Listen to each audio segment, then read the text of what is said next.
Salut à tous, on continue un petit peu avec Astana, épisode 3 ici sur Pro Cycling Manager 2022.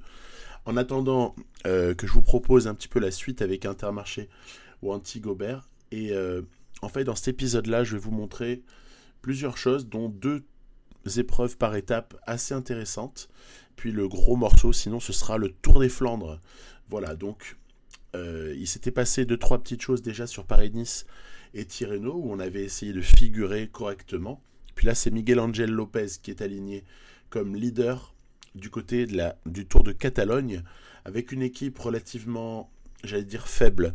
En tout cas, une équipe pas vraiment forte autour de lui. On sait que Miguel Angel Lopez, je n'ai pas cherché à avoir de pic de forme pour lui avant le Giro, donc on est toujours là sur de la préparation de ce futur Tour d'Italie à venir. On notera quand même que De Bod est là, et Stan De Bod c'est quand même un bon coureur, hein. Donc il a un petit allié, Miguel Angel Lopez, ici. Après, Joey Dombrowski est pas mal non plus. Bon, voilà, après, ça reste relativement modeste avec Pronsky, avec Henao, notamment avec le petit Gazzoli qui ici essaye de sprinter. Mais bien sûr, le plus fort, c'est Michael Matthews sur ce Tour de Catalogne dès lors qu'il y a du sprint. Et on voit déjà, confirmation d'un truc qu'on a déjà vu dans d'autres circonstances, à savoir Primoz Roglic qui sprint et qui n'est pas souvent loin de la victoire, même sur des sprints massifs. Bon, après, attention, plateau ici assez faible en termes de sprint sur ce Tour de Catalogne. Mais Primoz Roglic, voilà, montre qu'il est là et bien là. Tadej Pogacar a également participé au sprint. Il est là, donc c'est bien aussi d'avoir un petit duel entre Roglic et Pogacar. C'est le cas ici, et ce sera encore le cas sur le Tour du Pays Basque quelques jours plus tard. Alors, deuxième étape, arrivée à Perpignan. Et là, bon ben, on va pas se mentir, hein, c'était assez rapide. Le tour est vite fait par rapport à ce qu'on peut montrer.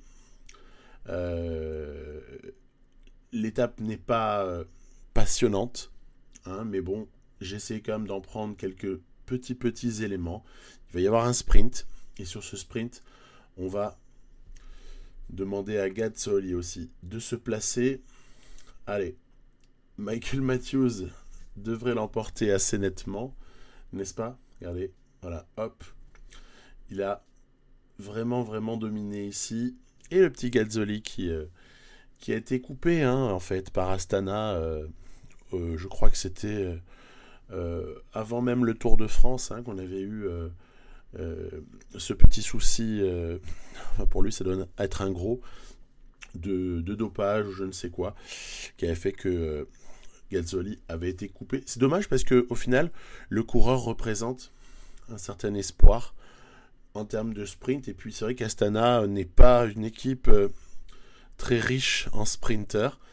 Et ça aurait été amusant de pouvoir compter sur Michele Gazzoli, mais bon, en l'occurrence, il a été coupé à ce moment-là. Après, c'est bien de faire le ménage aussi sur ce type de problème. Voilà, donc bon, bah, moi je l'ai conservé, mais évidemment, je ne pense pas beaucoup miser sur lui. En tout cas, il a fait une jolie troisième place sur une étape. Voilà ce qui restera de sa saison. On le voit ici assez très rapidement décroché dans cette étape beaucoup plus difficile qu'est l'étape 3, avec un petit enchaînement de difficultés intéressant. Et puis c'est surtout en fait du côté des équipiers qu'on va s'attarder dans un premier temps dans ce bref résumé d'étape. Là encore, j'ai fait relativement court sur ce Tour de Catalogne pour essayer de ne rester plus longuement que sur les moments qui étaient vraiment intéressants. Voilà. En l'occurrence, la Molina. Molina nous intéresse pas mal parce qu'il faut voir de quelle façon est-ce que Lopez peut être entouré par Dombrowski et De Bod, et surtout à quel moment est-ce que les favoris vont s'expliquer. Vous voyez que finalement l'écrémage a eu lieu, On a Movistar qui travaille, qui se positionne. Et nous, ce qu'on va essayer de faire, c'est juste exister. Parce qu'il y a d'autres moments pour faire des différences, en fait, sur ce Tour de Catalogne-là. Donc, on va pas s'exciter. Il faut juste essayer de rester placé, voilà. Surtout que Lopez n'a pas les mêmes caractéristiques physiques que d'autres, notamment parmi les plus forts. Donc, je me méfie toujours des efforts superflus, vous voyez. Roglic va s'imposer.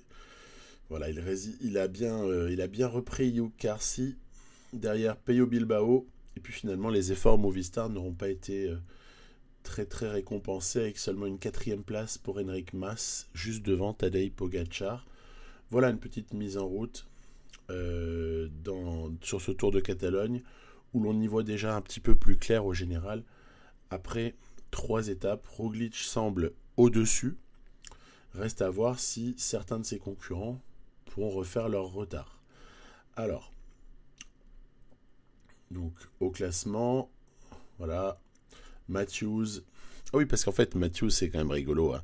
Il a toujours la capacité à suivre sur des étapes pourtant sur lesquelles on le croirait un peu dépassé.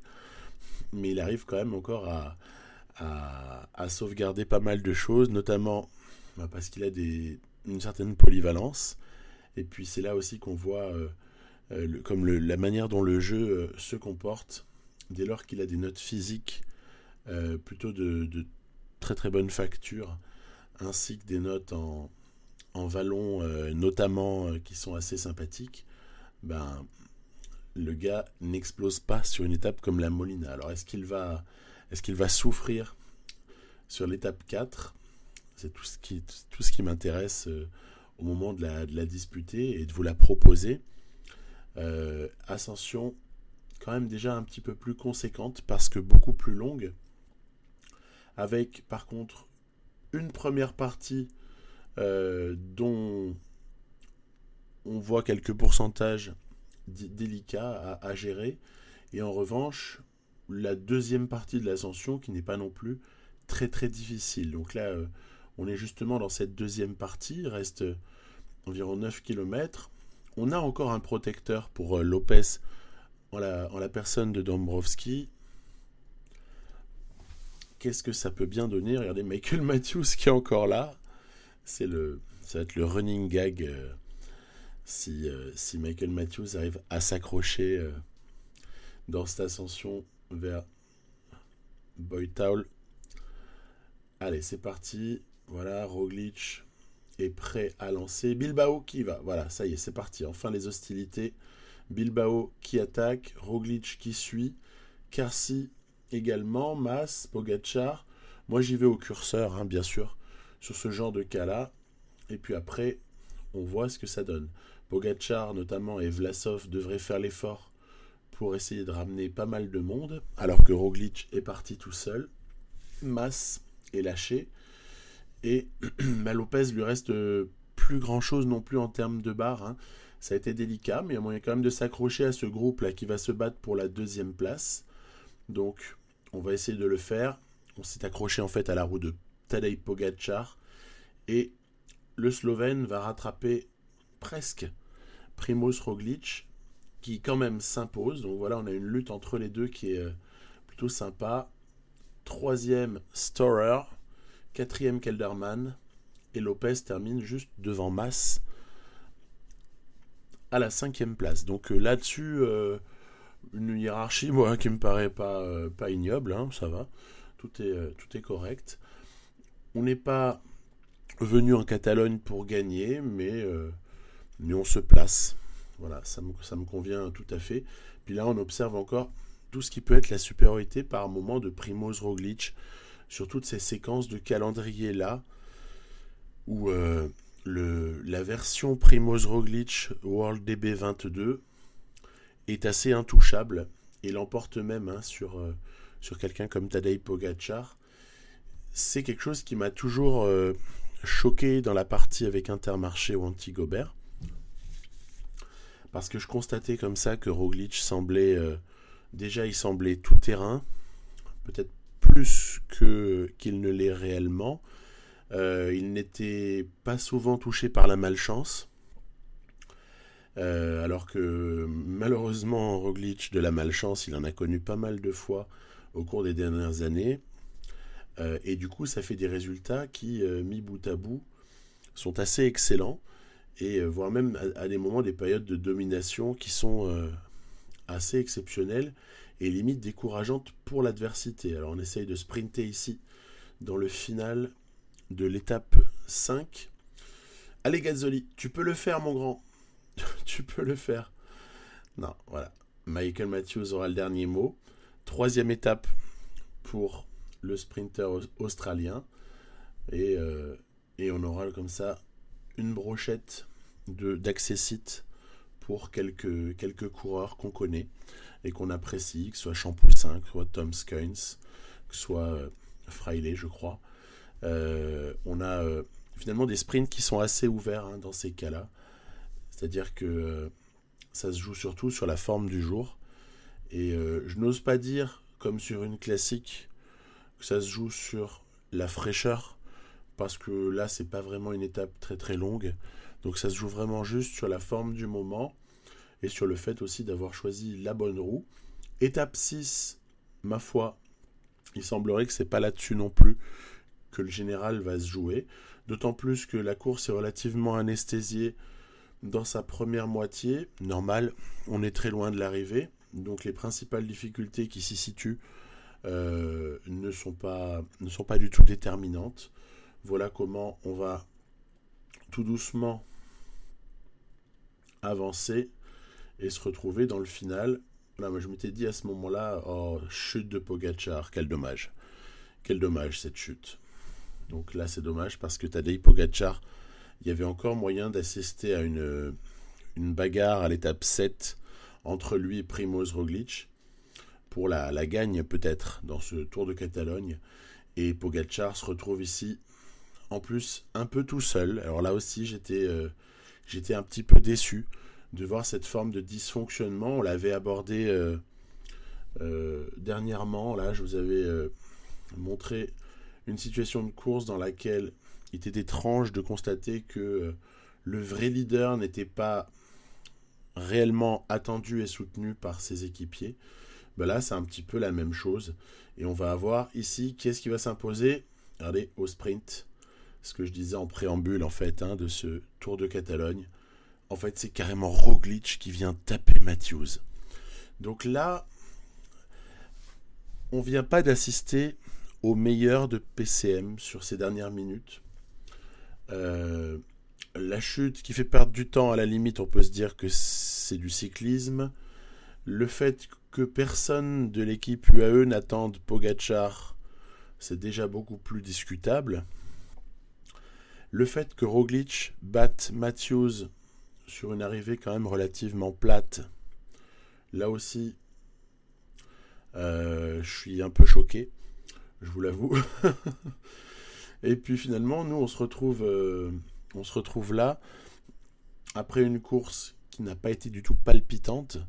On se retrouve 3e avec Miguel Angel Lopez.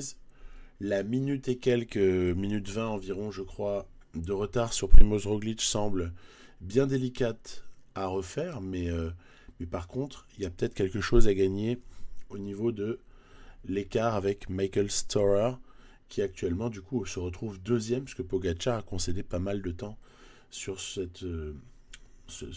contretemps de l'étape 6. Alors, j'aurais pu jouer grimpeur, machin. Bon, je vous avoue que j'ai juste joué pour le général, pour Miguel Angel Lopez, sur ce Tour de Catalogne. J'ai pas fait preuve de beaucoup d'ambition.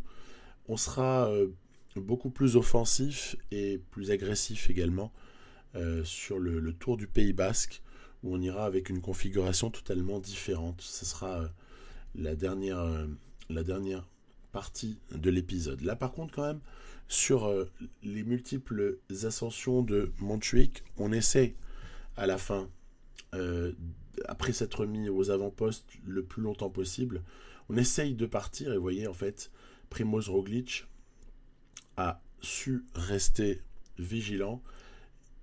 Et c'est ainsi lui, en fait, qui mène la descente très très fort devant Miguel Angel Lopez. Alors on se dit, allez, prends la roue de Roglic. Peut-être qu'il y a moyen. Non, bah non, il n'y a pas moyen. Peut-être qu'il y a moyen, mais non. Primoz Roglic, encore une fois, beaucoup trop fort. Pogacar, qui fait 3.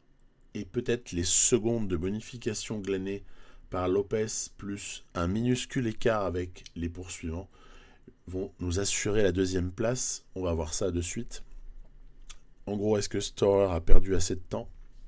Il y avait 11 secondes avant cette étape 7 entre Lopez et Storer. Et là, on peut penser que oui, voilà, ça va être fait. 8 plus 6 égale 14. Donc, ça doit être fait normalement. Voilà. Miguel Angel Lopez termine donc deuxième. Mais j'ai envie de dire, c'est un peu Roglic contre le reste du monde sur ce Tour de Catalogne. En même temps, se déroulait le Grand Prix de l'E3 ainsi que Gand-Wevelgem pendant ce Tour de Catalogne. Donc les classiques, vous les avez déjà vus la semaine dernière. À travers la Flandre, en revanche, va nous permettre de faire la petite transition vers le Tour des Flandres quelques jours plus tard. Donc, on a notre petit monde de grimpeurs, de coureurs qui préparent le Giro, qui sont au repos. On en retrouvera une bonne partie un petit peu plus loin. Les courses à suivre, c'est évidemment le Tour du Pays Basque pour les uns. Ça va être le Tour des Alpes que je proposerai dans un épisode 4 pour les autres. En revanche, personne concerné par le Giro n'ira en Romandie.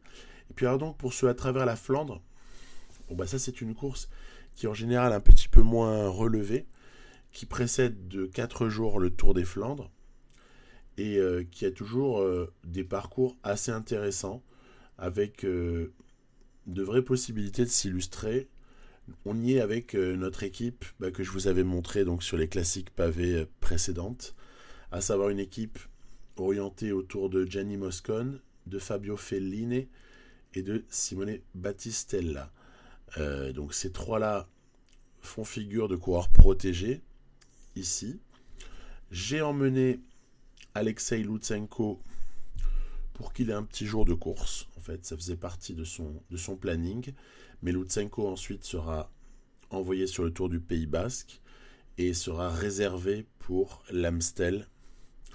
Sera également réservé pour la Flèche Wallonne et Liège-Bastogne-Liège. Donc, allez, il est temps d'en placer une. Simone Battistella, en bon coureur offensif qu'il est, va essayer de partir comme ça dans le final de à travers la Flandre. Il est rejoint bientôt par Sénéchal Van Mark, Wout Van Aert, Tom De Vrient et Rouch. Du coup, je me suis un peu fait avoir en fait, parce que j'étais parti, mais sans forcément espérer d'être repris par un coureur de la trempe de Wout Van Aert. Ça me convient pas tellement. Du coup, je préférais faire reprendre ces hommes-là par le travail de Fabio Fellini pour remettre Gianni Moscon en bonne condition. Surtout que Florent Sénéchal avait contré, il s'était retrouvé tout seul. Bref, c'était pas le moment de s'endormir. Allez, attaque de Gianni Moscon. Ici, dans le final, Gianni Moscon, le tout est de savoir qui va faire le boulot derrière. Toujours pareil. Hein. On va toujours avoir les mêmes scénarios sur ce type de course. Quand vous arrivez à partir, c'est comme dans le vrai cyclisme ça, quand vous arrivez à partir et que personne derrière ne s'entend, il y a moyen de constituer un petit matelas de secondes qui fait qu'après, on va résister. Et c'est au final ce qui s'est passé sur ce Dwars de Vlaanderen. Donc, Gianni Moscon vainqueur, bon ça, c'est toujours une bonne chose. Parce que ça permet de bien monter le moral du coureur. Il y a des échéances très importantes pour Moscon, notamment à l'épisode prochain, sans parler du Tour de Flandre qui arrive dans quelques secondes, mais il y a des échéances donc quand même assez importantes. Je pense notamment à Paris-Roubaix. Peut-être encore plus de chance sur Paris-Roubaix pour Moscon avec ces notes-là que sur le Tour des Flandres. Enfin, on verra quand même ça. Et voilà, ici, Battistella aussi aura été finalement toujours précieux.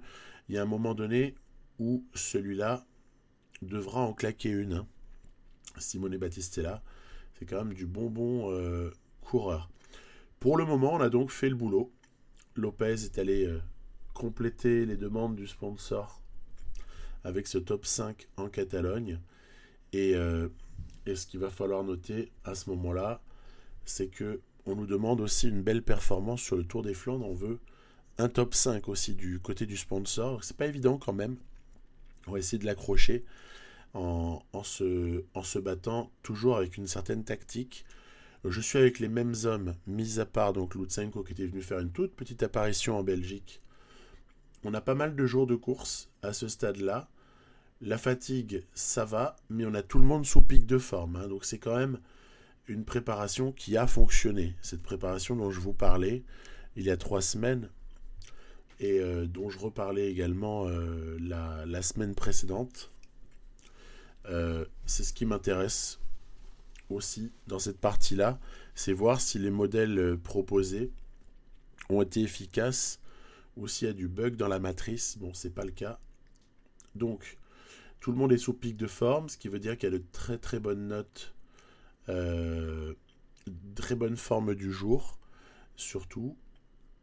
Et bon, vous savez que je me suis limité, hein, vous voyez pas de plus 5, plus 4, c'est parce que cette partie-là est jouée simplement avec une variation plus 3, moins 3 maximale par rapport à la forme du jour prévisionnel. À la forme, non, c'est pas du tout ça justement. C'est plus 3, moins 3, limitation dans l'absolu à plus 3, moins 3. Oui, parce qu'en fait, si c'était une limitation relative, ça aurait été à mon avis plus conforme à ce qu'on pouvait estimer. Parce que là, finalement, ça crée un nivellement. Quand vous avez votre gars qui devrait être plus 5, bah, il va être plus 3. Alors que si vous aviez un différentiel aléatoire proposé par le jeu, à ce moment-là, vous seriez plus en capacité d'aller chercher tout de même de bonnes formes du jour. Bon, voilà. Éternel débat. Pas important. On a ici des offensives qui se lancent. Vous voyez, il y a quelques coureurs comme ça qui sont partis à un moment intéressant. Il y a Girmay, il y a Polit, il y a Van der Horn et également Wout van Aert ici. Alors attention par contre, Van Aert qui sort relativement loin du peloton, qui a placé une jolie attaque. Donc il ne s'agit pas du tout de laisser ce groupe pouvoir développer quoi que ce soit. On est quand même à 73 km de l'arrivée.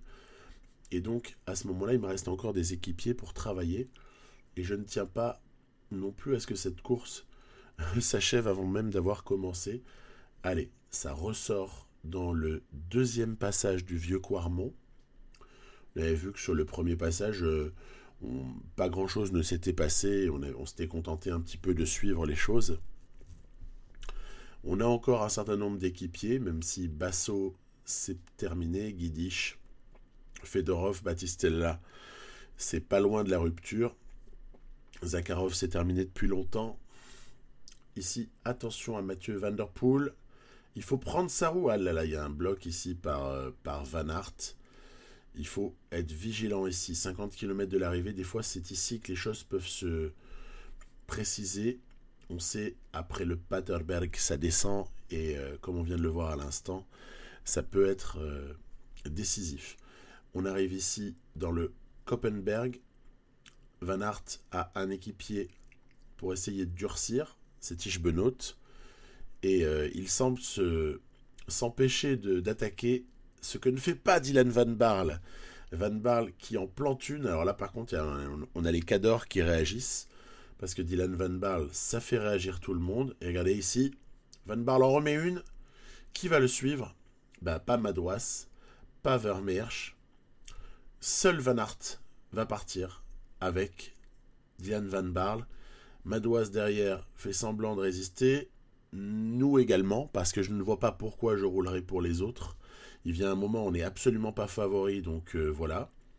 Le travail, je peux le faire un peu ici, vous voyez, avec Fabio Felline, mais certainement pas en sacrifiant mon leader Moscone. Donc ici on n'est pas loin quand même de les reprendre. Regardez, il y a une vraie lutte entre les deux hommes à l'avant. On devine que Van Aert a réattaqué à un moment donné. Van Barle a poursuivi Wout Van Aert. Donc on maintient comme ça un écart d'une grosse trentaine de secondes entre le groupe de poursuivants et les deux hommes qui sont à l'avant.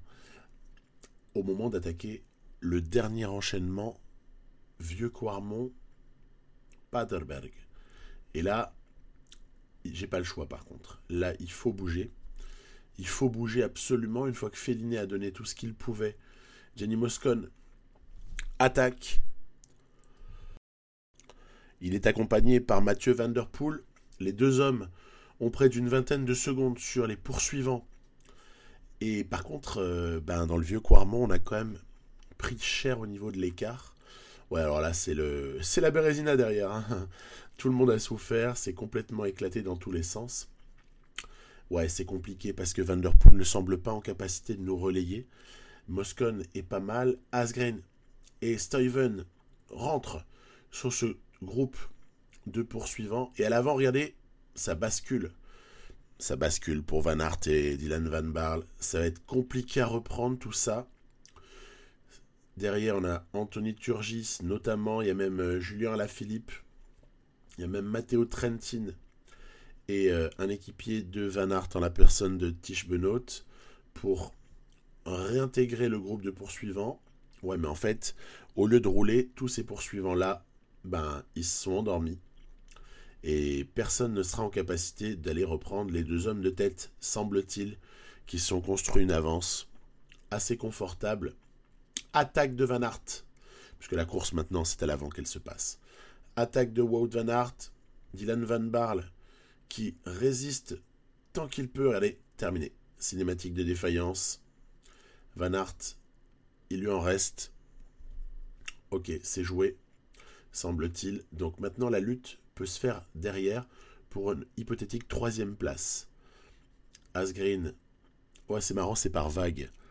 Hein, on a les mecs qui se lancent et puis derrière ça se calme. Moi je vois que s'il y a quelque chose qui ne prend pas, s'il y a une attaque qui ne prend pas, il vaut mieux se relever tout de suite pour garder de l'énergie parce que ce sprint il va se jouer très certainement alors que Asgreen a choisi de sortir. Et Benoît qui contre, c'est énorme, avec Jesper Stuyven. Wout Van Aert donc s'impose sans que Dylan Van Barle ait réussi à le reprendre. On a Stuyven qui semble pas mal en cette fin de course.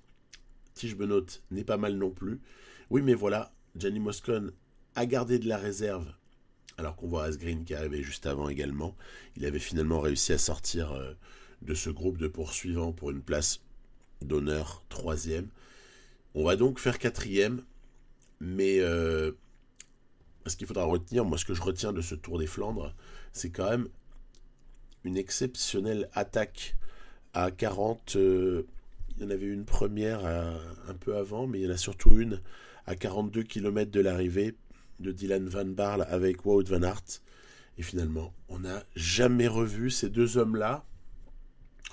Donc assez intéressant en fait de constater que c'est une attaque à plus de 40 km de l'arrivée qui a permis d'aboutir sur une victoire. Bon, après, le pédigré des gars non plus n'est pas anodin. Voilà. Ouf, c'est fini pour les classiques pavés. Je proposerai le Paris-Roubaix, bien évidemment, à l'épisode prochain, mais là, c'est terminé. Et on se rend du côté du Pays Basque avec Nibali, Lutsenko, Velasco, Romo, Conti, Ryabutchenko et Boaro. Alors là, vous voyez, il n'y a personne qui est sous pic de forme. C'est normal parce qu'en fait, Lutsenko, Velasco, Romo sont en train de peaufiner leur pic qu'ils vont toucher probablement pendant le Tour du Pays Basque. Ça, c'était exactement le schéma qui était prévu. Et par contre, les autres ont d'autres objectifs.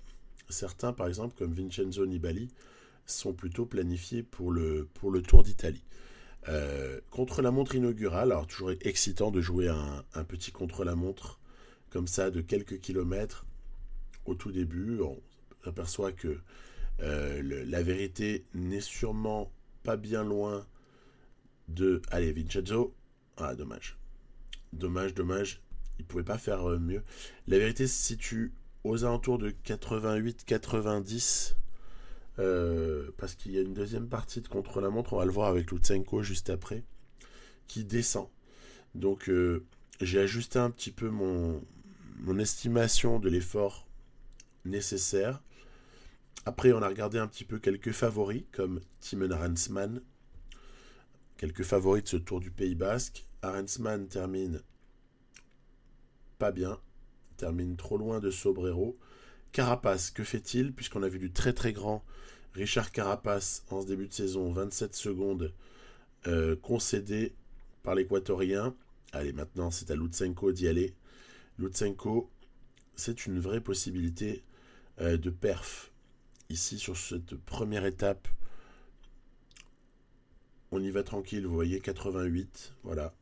On a tout ce qu'il faut au niveau des notes pour que le 88 d'effort nous permette de très très bien figurer. Ensuite, j'ai fait quelques petits passages dans la descente à 90. Et ensuite, je reviens à 88 pour pouvoir ensuite, dans le final, tout donner. Tout donner, voilà, pour remonter et terminer avec de la barre rouge. Lutsenko prend le meilleur temps provisoire ici. Est-ce que Pedersen va contester? Non. Il perd 13 secondes sur Lutsenko. Est-ce que Simon Yates va le faire? Lui, il est capable. Mais non, en fait, ça fait 20 secondes. Est-ce que Remco Evenepoel, me direz-vous? Attendez, qui peut battre Evenepoel sur ce type d'exercice? Allez, Remco, prends-nous ça. Eh bien non. Eh bien non. Est-ce que Bernal a pu le faire? Bon, si Evenepoel ne l'a pas fait, on peut se dire à ce moment-là pourquoi Bernal le ferait. Ben, en effet, malheureusement, Bernal concède et Roglic. Waouh, Roglic est battu par Lutsenko. Et alors Pogacar peut-être. Pogacar également battu par Lutsenko. Donc oui, énorme performance d'Alexei Lutsenko sur cette première étape du Tour du Pays Basque, puisque le Kazakh s'impose au nez à la barbe de quelques-uns des tout meilleurs spécialistes de ce genre d'exercice sur les courses par étape. Ok. Étape 2. Vous allez voir, ça va être une plutôt belle édition du Tour du Pays Basque que je vous propose ici. Déjà, cette petite mise en bouche de l'étape 1 n'était pas dégoûtante, à mon humble avis. Et la suite va aussi être d'un relativement bon niveau. Contrairement au Tour de Catalogne, qui avait ouvert cet épisode, où honnêtement, il n'y avait jamais rien eu de réellement palpitant, et où on pouvait donc être assez déçu quelque part. Mais moi, après, je trouve que chaque course, surtout chaque course de ce standing-là, doit être respectée. Et c'est pour ça que, même si une course n'est pas palpitante, bon bah je raccourcis un peu le résumé, mais j'estime qu'elle doit aussi apparaître parce que elle permet de mieux voir les choses et de mieux aussi comprendre globalement une saison. Donc il y a des hauts et des bas. Espérons que le Tour du Pays Basque soit un haut pour nous. Boaro, Ryabiuchenko, Conti jouent le rôle des équipiers modèles et durcissent en cette fin d'étape le ton. Voilà, on demande à tout le monde de rouler. On a une petite idée derrière la tête, hein, vous en doutez. On va essayer de participer au sprint. Mais il y en a un autre qui est là. Et là, on n'est pas en Catalogne, regardez. Hein. Voilà, Mats Pedersen qui s'impose tout à fait logiquement. Peyo Bilbao qui vient sprinter. Ouais, mais ça me choque pas. Vendrame également, avec sa bonne pointe de vitesse. Donc je trouve que là, on a eu, par exemple, un résultat beaucoup plus respectable sur cette étape 2 au Pays Basque. Un résultat qui me paraît beaucoup plus cohérent avec une certaine réalité des choses que ce qu'on avait pu avoir sur certains sprints sur le Tour de Catalogne. Attention à Remco en embuscade. J'aimerais bien garder le maillot encore un petit peu. Idéalement garder jusqu'à l'étape 6 et ensuite voir de quelle façon est-ce qu'on peut résister dans cette formidable ascension finale de l'étape 6 que je vous propose juste après. Donc, alors, l'étape 3, il s'était passé des choses sur ce même variant lorsque je vous avais proposé avec Intermarché ou Antigobert. Ça avait été une étape assez décousue, voire même folle, hein, disons-le, sur laquelle il y avait eu attaque très lointaine de Roglic, il y avait eu des risques qui avaient été pris de ci, de là. Du coup, fort de cette expérience, je me suis un petit peu méfié. Déjà, on a essayé d'économiser nos forces dans un premier temps, parce que la deuxième partie va être très très difficile. Il y a des murs un peu par endroit, vous voyez des pourcentages qui vont jusqu'à 17% ici sur certains passages. Tout ceci peut créer d'énormes différences, notamment sur les relances. Donc c'est pour ça qu'il vaut mieux rester placé. Vous voyez, il y a déjà des cassures qui se sont faites. Il y a des gens qui reviendront jamais sur le groupe des favoris ici. Et puis l'avantage avec cette équipe Astana, c'est qu'on peut même appuyer là où ça fait mal par moment et on peut durcir la course malgré la faiblesse relative de certains de nos équipiers. Quand même il y a du boulot à faire et on va pas s'en priver le moment venu. Alors, vous voyez, c'est un douleur que de voir le peloton à 159 parce que voilà, ça recasse très rapidement, ça va même se réduire comme on pouvait s'y attendre et il n'y a plus qu'une quarantaine de coureurs maintenant dans le groupe maillot jaune. Velasco, Romo, Lutsenko sont là pour durcir, là encore, la course de manière conséquente. Il s'agit de pouvoir aussi emmener discrètement Vincenzo Nibali pour se placer au général et de tenter de sauver le maillot de leader d'Alexei Lutsenko. Vous voyez, en fait, il y avait Bernal juste avant qui avait tenté et Roglic qui a essayé de contrer. En fait, on essaye vraiment de contrôler la course. En cette toute fin d'étape 3, Vincenzo Nibali va même fournir quelques efforts au moment où Velasco et Romo n'en peuvent plus. Et ensuite, c'est Lutsenko qui devra prendre ses responsabilités. Allez, mon grand. Il faut sprinter. Il faut sprinter ici. Alors, vous voyez, Lutsenko n'est pas le meilleur au sprint, mais il n'est pas non plus ridicule. C'est Romain Bardet qui va prendre cette étape-là. Roglic n'était pas loin non plus. Lutsenko va se contenter d'une deuxième place et de quelques bonifications qui vont avec. Et Vincenzo Nibali terminera dans le même groupe que Remco. Nibali, j'en ai eu malheureusement pour lui besoin sur la toute fin. Je dis malheureusement parce que il n'était pas en forme exceptionnelle et il n'aurait pas fallu avoir besoin de lui demander des efforts si on voulait pouvoir jouer un général avec Vincenzo Nibali. En l'occurrence, sur Tour du Pays Basque, avec ce tracé-là, il me semble que Lutsenko est capable de le faire. Donc c'est comme ça qu'on s'est très progressivement hiérarchisé. On s'est dit, finalement, non, Nibali n'est qu'en préparation pour le Giro. Il ne faut pas chercher à courir plusieurs lèvres à la fois. Donc il n'y a aucun problème. Il est là pour saisir une opportunité si elle se présente, mais aussi pour travailler, pour que la forme monte. Et en revanche, Lutsenko, lui, il arrive vraiment très très près de son pic de forme. Allez. Le final de cette étape, là encore, il y a des murs. C'est passionnant, ce variant. Moi, je le trouve génial à jouer. Je ne sais pas ce que vous en avez pensé quand vous l'avez joué, certainement déjà il y a quelques mois, ou plus récemment pour les autres. Vous voyez, on se positionne tranquille. Il n'y a pas de problème. On est très très fort. Avec Romo, il n'y a rien à dire. C'est un pur coureur en fait, lui. L'ancien triathlète Javier Romo, c'est vraiment quelque chose. Il est comme ça capable de bien résister, de bonnes notes. Il a même déjà un peu progressé. Il est vraiment génial. Et ensuite, c'est Nibali qui bosse. Allez hop, on y va. Et alors là, je me suis dit, tiens, mais en fait, si je laissais Lutsenko, parce que ça semble marquer le pas derrière, il y a peu de gens qui ont l'air d'être capables de suivre ce rythme-là, et en tout cas, ils semblent tous assez affectés par ce rythme-là. Du coup, je me suis dit, et si on faisait la descente avec Nibali, ça pourrait être rigolo, ça. Et qu'on restait du coup en embuscade dans la roue de Roglic, par exemple, pour Lutsenko. Regardez qui va sortir derrière Vincenzo Nibali, c'est Remco Evenepoel. Waouh!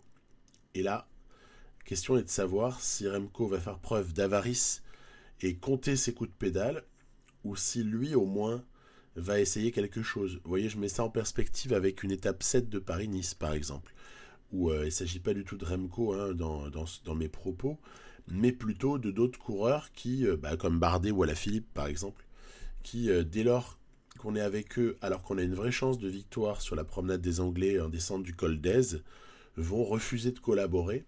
Remco, il refuse pas. Hein. Remco est généreux. Et malgré Bardet, Pogacar, Roglic, qui attaquent comme des damnés, devant, ça roule très dur. Remco Evenepoel, magnifique. Et ça marque le pas, regardez. Ça a été tellement euh, tellement résistant à l'avant que on aimerait pouvoir l'aider. Vous voyez, là je suis gêné quand même. J'aimerais pouvoir aider Evenepoel sur ce coup-là. Mais en fait, ça fait longtemps que Nibali, il est complètement à la rue dans la roue de Remco. Et donc, ça va être une opportunité qui va se présenter pour nous de peut-être gagner l'étape. Après, j'ai pas non plus à rougir, regardez, parce que, ok, Nibali va recueillir les fruits du travail d'Evenepoel. Mais qui est-ce qui a initié le coup? C'est Nibali.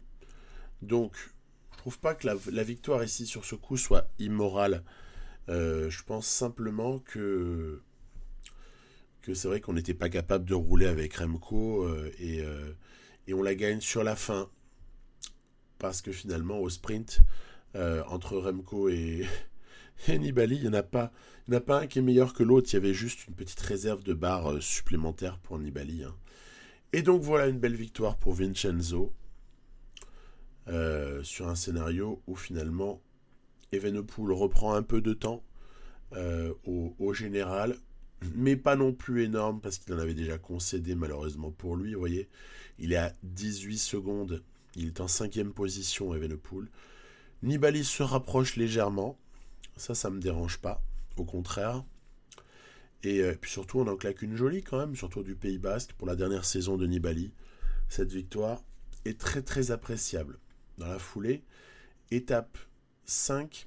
Alors celle-ci, elle est piégeuse parce que sur la toute fin, il y a un mur à l'arrivée. Et ce mur, vous ne le voyez pas apparaître.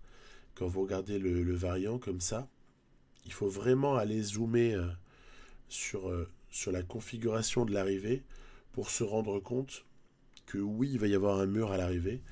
Et qui dit mur sur Pro Cycling Manager dit priorité au positionnement, voire même des fois, il y a une prime à ceux qui vont prendre la roue et prendre la bonne roue, sous-entendu. Vous voyez ce petit mur là-bas en noir, très discret sur la droite. Voilà. Donc là encore c'est pareil, soit on l'a déjà joué et on le sait, soit on l'a jamais joué et il y a une chance de se faire surprendre si on n'a pas pensé à cliquer sur le profil du final. Bon, en l'occurrence, donc on ne sera pas surpris et il va falloir tout mettre en place pour être très présent sur cette arrivée, puisque ça risque de se jouer à la bonification, hein, ce Tour du Pays Basque. Donc il faut être hyper vigilant. Lutsenko avait donc gagné ce prologue et se retrouve encore leader. Bon alors, essayons de faire en sorte de le rester ici même. On est tranquille parce que l'équipe, encore une fois, est relativement complète. Les équipiers, encore une fois, sont très appréciables. Velasco, notamment, hein, fait un boulot de malade. Hein. Il fait un très gros boulot, Velasco, en protection. Conti, hein, pas mal du tout. Hein. Pas mal du tout. Conti. Donc à l'arrivée, Movistar qui s'agite, mais on n'est pas vraiment inquiet. On a perçu un peu de Bora Hansgrohe pour le compte de Maximilian Schachmann, qui n'est pas mal positionné au général non plus. Et on arrive dans le final. Peyo Bilbao a tenté de planter une banderille. Et nous, il va falloir juste qu'on choisisse la bonne roue. Vous allez me dire, la bonne roue, c'est quoi? Si on regarde cet épisode, c'est plutôt limpide. Qui est la bonne roue? Primož Roglič. Donc voilà. On va remonter très très tranquillement. Voilà, on va demander à Lutsenko d'aller prendre la bonne roue. On va mettre Nibali peut-être sur l'autre roue, celle de Pogačar, tout en se disant que Nibali a peu de chances de gagner celle-ci. En revanche, Lutsenko, bien placé. Il y a du grand Romain Bardet aussi sur ce Tour du Pays Basque. Voilà. On place notre petite attaque au bon moment. Victoire d'Alexei Lutsenko ici au sommet de cette petite difficulté, mini difficulté, cette côte. Et pour une fois, Roglič ne s'est pas imposé sur ce type d'arrivée. Je vous avoue que j'ai beau adorer le Primož Roglič, je commençais à être un peu saoulé en fait par cette ultra domination de Roglič avec cette database là. Et en fait, je trouve qu'il n'y a pas assez de victoires pour Pogačar et il y en a un peu trop pour Roglič. C'est pas parce que je préfère Pogačar, mais c'est parce que moi j'aime bien avoir une opposition dans un jeu. Quand je joue comme ça, que ce soit n'importe quel jeu, j'aime bien que l'opposition proposée par le jeu soit un peu réaliste. C'est-à-dire que je préfère être battu par Bernal que par, je sais pas moi, Ethan Hayter, si vous voulez, sur une étape de montagne. Et puis je préfère aussi qu'il y ait une forme de répartition des victoires en face. C'est-à-dire qu'en fait, j'aimerais bien que Pogačar, il en prenne un peu, quoi. Pas qu'il soit ridicule comme il l'a un peu été sur la saison que j'ai proposée avec Intermarché Anti-Gobert. Donc, c'est ça. Moi, j'aime bien qu'il y ait un peu de cohérence. Et j'aime bien aussi que Remco Evenepoel soit pas ridicule. Bref, voilà, j'ai besoin d'avoir quelques petits trucs un peu réalistes. Après, on se doute bien, on est dans un jeu, donc le réalisme, il sort par la fenêtre. Faut pas s'attendre à du réalisme non plus absolu. Mais bon, voilà, essayer d'avoir quand même un petit reflet de ce qu'on connaît du cyclisme et ce qu'on observe toute l'année. Étape super importante que cette étape 6.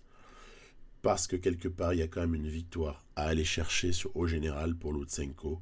Vous l'avez vu, pendant que je parlais d'autre chose, il y a 22 secondes d'écart entre Lutsenko et Roglič au départ de cette étape 6.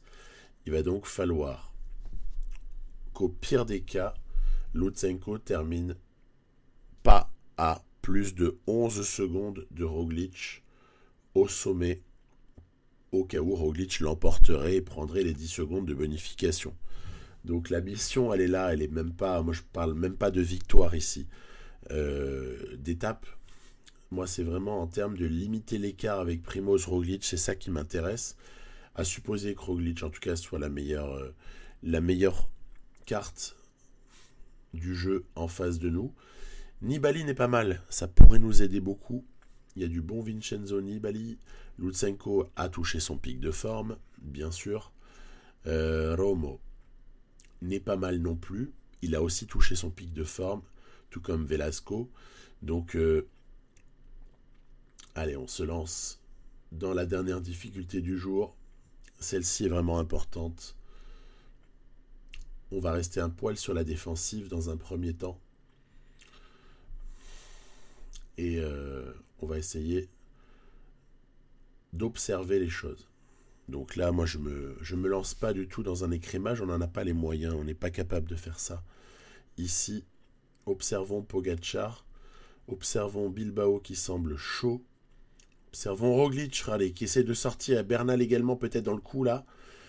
Oui, il y a Bernal dans le coup. Après Bernal, c'est moins grave. On va observer Roglic et puis surtout on va se servir de l'effort curseur ici pour suivre tout cela. Regardez, voilà, ça sort. Lutsenko, protégé par Vincenzo Nibali, vient comme ça se rapprocher du Slovène. Il nous reste de la barre en plus avec Lutsenko. Roglic, légèrement décramponné, que se passe-t-il? Et là, on attaque. On se sent pousser une deuxième paire. Oui, voilà, voilà. Alors qu'en fait, Roglic, il avait simulé qu'il n'avait plus rien, mais en fait, il a planté une attaque. Vite, les secondes. Attention. Attention, attention, attention. Waouh. Ça va pas passer pour beaucoup, ça. Hein. Je crois que... Heureusement, il y a 3 secondes glanées par Lutsenko. Mais ça s'est vraiment pas joué à grand-chose. On n'était pas loin de se faire avoir. C'était pas Bernal hein, qui est sorti, qui s'est illustré le plus dans cette étape 6. C'était Carapace, dans la ligne directe de son super début de saison avec Strade Bianche, Tirreno, victorieuse. Ok, victoire de Roglic ici, mais surtout, a priori, on a limité l'écart. Est-ce que ça va vraiment être le cas? Oui, Pogacar s'est encore fait complètement doser par Roglic, Carapace et Lutsenko. C'est insupportable, en fait. Bref, Lutsenko l'emporte au Pays Basque devant Roglic, Pogacar, Bardet, Bernal, Nibali faisant plutôt une honorable performance avec une victoire d'étape et une 8e place au général de ce Tour du Pays Basque. Je vous dis à bientôt avec Amstel, Roubaix, Tour des Alpes, Flèche Wallonne, Liège-Bastogne-Liège. Il sera temps ensuite de basculer vers le Giro. Bye bye.